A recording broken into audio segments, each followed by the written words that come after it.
Hello, good morning, good evening sa Pinas. Sa mga nagtatanong po regarding sa pag-apply dito, Jobbank po kayo kung gusto nyo. Again, Jobbank, gc.ca, yan po ang official site dito for job search.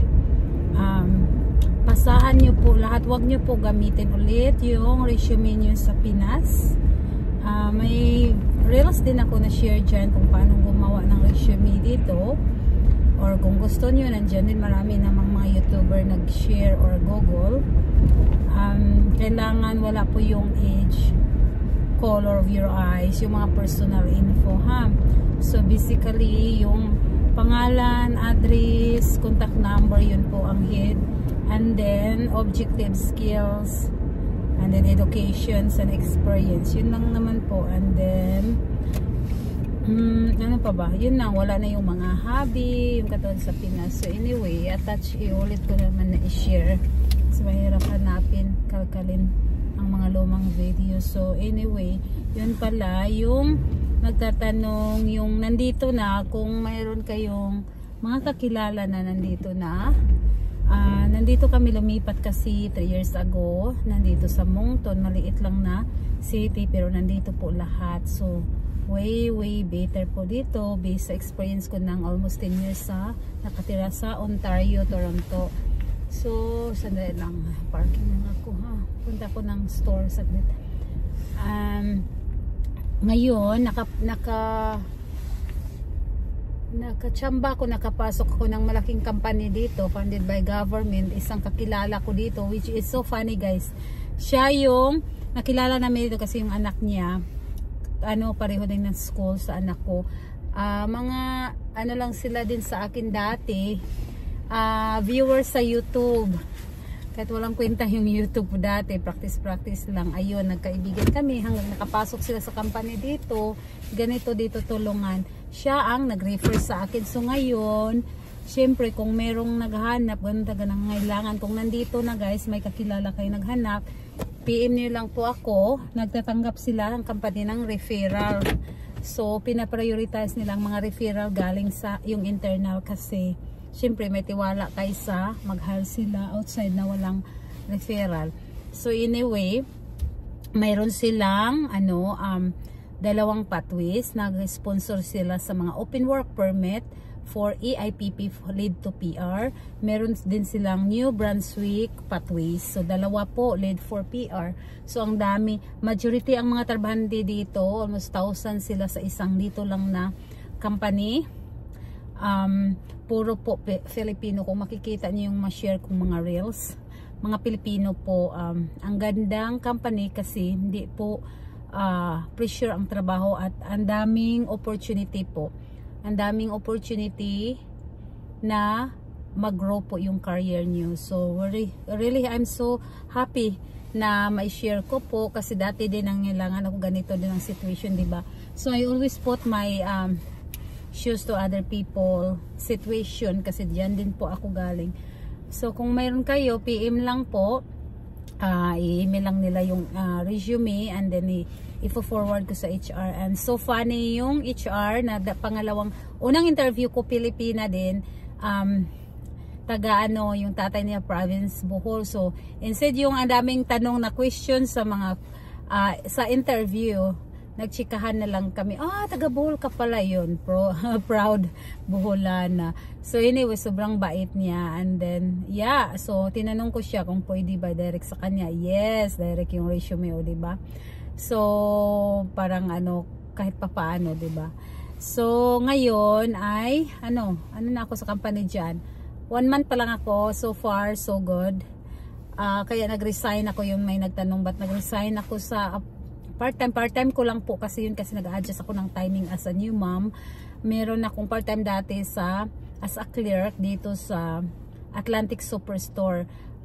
Kahit clerk lang, sabihin nila, clerk lang sila doon, ganun. But ang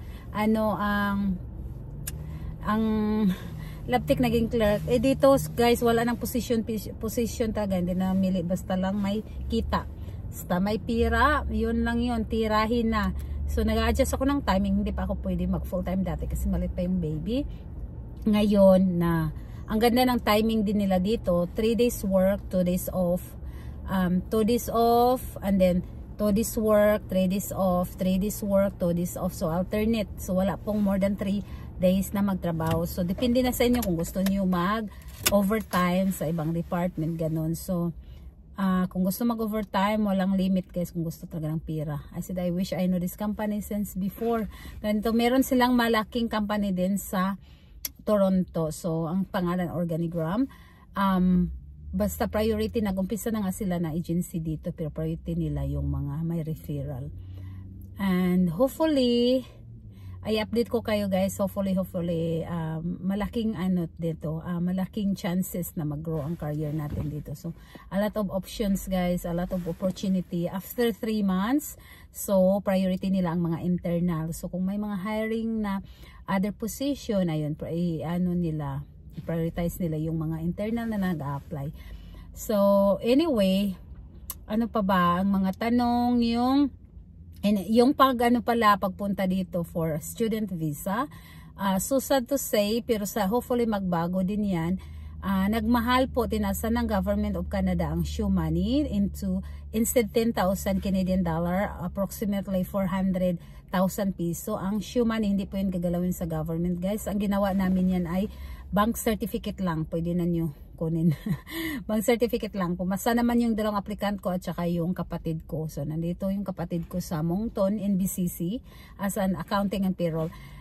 Pumasa naman, nagka-visa naman siya within 3 weeks. Ngayon po, ang shoe money ay 20,000 one applicant, 20,000 Canadian dollar. So sobrang mahal na guys, pero ang gawin niyo yung nagtatong paano, manghiram kayo, ipasok sa bangko. Ang number 1, ang mga kakilala ko nandito ay co-op. Naglo-loan ang co-op. Ang galing ng mga co-op, kasi may link sila na bangko. Hindi nyo makikita ang pira nyo, hindi nyo makukuha. Syempre, sa safety na din nila. Makakatatanggap lang kayo ng bank certificate, which is yan ang requirements, and then bayaran nyo. Not so bad naman ang interest, sabi nila. At least nababawi naman once nandito na. Yung iba din nagsabi, ang hirap, snow dito, ganon, winter, blah blah blah. Anyway guys, walang madali na mag-umpisa. Lahat naman tayo, di ba, mag-umpisa. Yan talagang motto ko dati pa. Thank God, ganun na, thank you Lord. Yan ang motto ko simula pang maliit. Why the other can do, why can't I, right? So,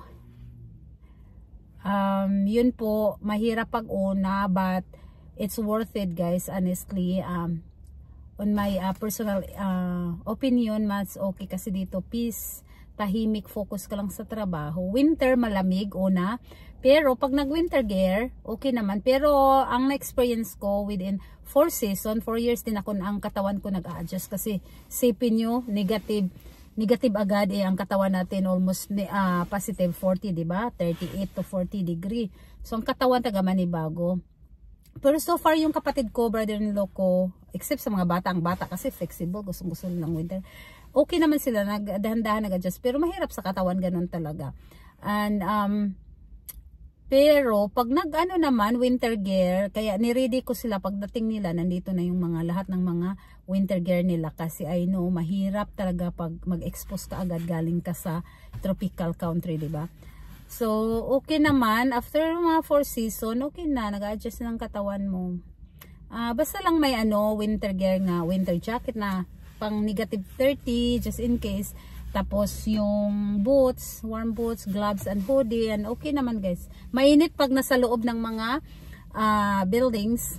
Kasi naka-heater sa bahay, sa labas lang. Pero kung may sasakyan, okay lang naman din kasi may heater. Yung mag-aantay lang ng bus. So dito sa Moncton ang bus, 30 minutes. Kaya necessity ang sasakyan dito ang ginagawa nila. Ayan, after a month, 2 months, mag-ipon sila trabaho. Tapos bibili ng second hand na car. Yan ang ginagawa nila dito. So, yeah, good news. Ang brother-in-law ko, ang bilis niya. Praise God. Thank you sa nag-referral. Ganon dito sa maliit na city. Grabe ang quality of hindi lang quality of living, quality yung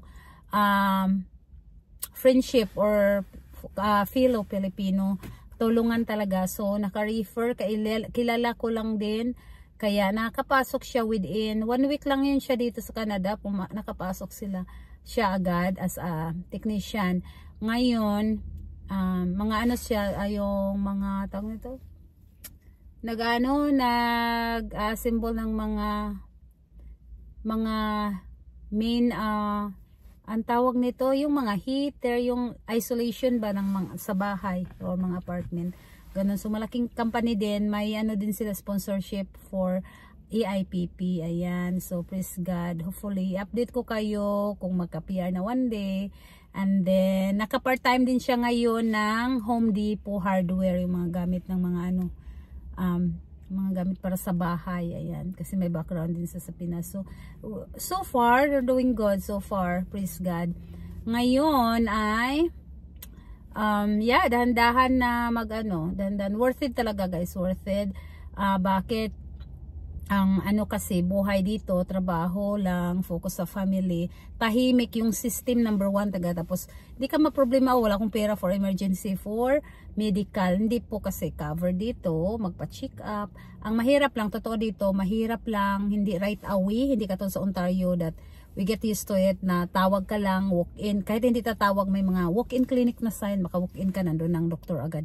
Dito, parang pahirapan na konti, hindi ka makatawag ng before 12 noon, walang sasagot. Yan ang ano nila, policy dito sa mga walk-in. Walk-in nga ang ano, pero hindi po walk-in na, mag-walk-in ka lang, kailangan mag-appointment. Iwan ko ba tinatawag ng walk-in, hindi naman maka-walk-in, magpa-appointment ka pa. And then yun, yun, matagal ang ano nila dito, pero okay lang sa mga bata-bata pa may edad, kailangan na talaga may family doctor, so naka-waiting list yung iba. Meron naman din silang binibigay na mga site or link na doon na for emergency. Meron ding po check up online kung gusto nyo lang na basic diagnosis or medication na yun, i-fax lang nila or i-fax lang nila doon sa pharmacy kung kailangan nyo ang prescription medication. Ayan. So, yun lang naman, and so far, so ang focus dito trabaho, hindi po ipon masyado dito, investment. Ayan, investment. Pag nakasettle na, may sakyan na, may bahay na, yun, mag-invest po ng RESP for educational plan sa mga bata. Kung kukunin nyo ang maximum na 209 monthly, makukuha nyo yung almost 1/3 din na percent from the government. So, investment na din. So, malaki din. So, pag mature na yung bata ng 17 yun, mag-mature ng money for the kids diploma. And then, may RRSP, so retirement. So, secured na talaga. Tapos, may iba-ibang mga investment. Di po katulad sa atin, masakit sa ulo, may mga scam, may akyat bahay, ang daming robbery, di ba? Walang safe and security. Yan ang number 1 talaga dito. So, you have a peace of mind. So, anyway, yun lang naman. Sa sunod na naman yung mga question, no, ha? Sunod na kabanata. May sisilipin lang ako dito sa store. So, good luck everyone. And yeah, feel free na lang mag-PM. I-replyin ko yung mga message, tanong nyo po. Ngayon, okay na. Tapos na yung training kung 1 month. So, hopefully, meron na akong konting time na makapag-upload. Walang nang edit guys, bahala na nagano-ano yung mga pinagsasabi ko dyan. Walang edit, walang filter, yun. Kasi wala, time consuming guys. Wala nang pagandahan, either may manood or wala, it's okay. But anyway, thank you so much for watching my video. Sa may kita tayo, hindi ko pa na-share, parang malabo ata yun, yung pinsan kong pinaano ko doon, pinaano ko ng Christmas, kahit papaano, galing po yun sa mga viewers sa YouTube. So dahil nanonood kayo, na motivate din ko po kayo, may kunting kita na 120 ba yun, nakabili din ng ilang pirasong ham para sa mga unfortunate na family back home sa anong Christmas. Hindi ko pa na-upload. So thank you very much. I really appreciate it, and hopefully na makita-kita din tayo. Ang dami ng mga viewers nandito na, nakita-kita na kami, and yeah, we're so happy, and I'm so happy to share all information what we have here para sa mga interesadong pumunta dito. And good luck everyone, and see you. Bye-bye.